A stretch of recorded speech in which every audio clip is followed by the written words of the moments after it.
தெரில. சரி வந்து என்ன ஓட்டு ஓட்டு எலெக்ஷன் வரப்போதே, ஓட்டுலாம் யாருக்கு போட போகிறீங்க?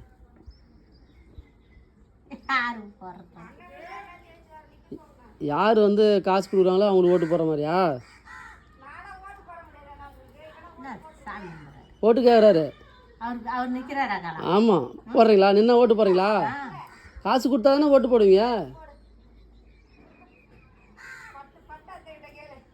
சரி, ஓட்டுக்கு எவ்வளோ கொடுக்குறாங்கம்மா?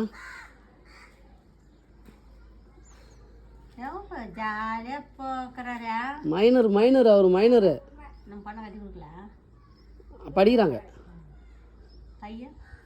பையனும் படிக்கிறான். சரி, யாருக்கு ஓட்டு போடுங்க அதை சொல்லுங்கள்.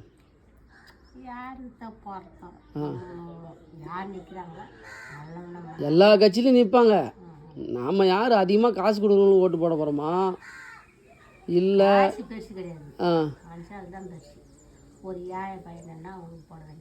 ஏழையெல்லாம் எலெக்ஷனில் நிற்க முடியாது. ஏழை வந்து செலவு பண்ண மாட்டான்ல, அவன்கிட்ட காசு இருக்கா, நிற்க மாட்டான். பணக்காரன் நிற்பான். அது எல்லாரும் இப்போ 4 ஓட்டு தான் அந்த மாதிரி போடுவாங்க. 4 ஓட்டு வச்சு ஜெயிக்க முடியாதா செலவு பண்ணிட்டு? காசு யார் அதிகமாக கொடுக்குறாங்களோ எல்லாத்துட்டையும் இங்கே பாரு, எல்லோரும் காசு கொடுப்பாங்க. எல்லார்ட்டையும் காசு வாங்கிங்க. ஏன்னா அவங்க வந்து அவங்க வீட்டு காசு கொடுக்கல, அவன் ஏதாவது சம்பாதிச்சு ஊழல் செஞ்சு தான் கொடுப்பான். காசை எல்லா காசும் வாங்கிக்கணும். வாங்கிட்டு தனியாக உட்காந்து யோசிக்கணும், யார் வந்து காசு கொடுத்துல யார் நல்லவன், யார் வந்தால் நல்லது செய்வான்னு பார்த்து அவனுக்கு ஓட்டு போட்டணும். ஆனால் காசு எல்லாத்துட்டையும் வாங்கணும். ஏன்னா அது நம்ம வீட்டு காசு தான், அது அவனுக்கு காசு கிடையாது. அதனால் காசை வாங்கிடணும்.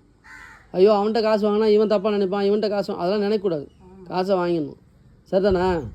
வாங்கிட்டு நம்ம யோசிப்போம்ல, சரி யாருக்கு ஓட்டு போடலாம், வந்ததில் யார் வந்தால் நல்லாயிருக்கும் அப்படின்னு சொல்லி போட்டு விட்டுருணும்.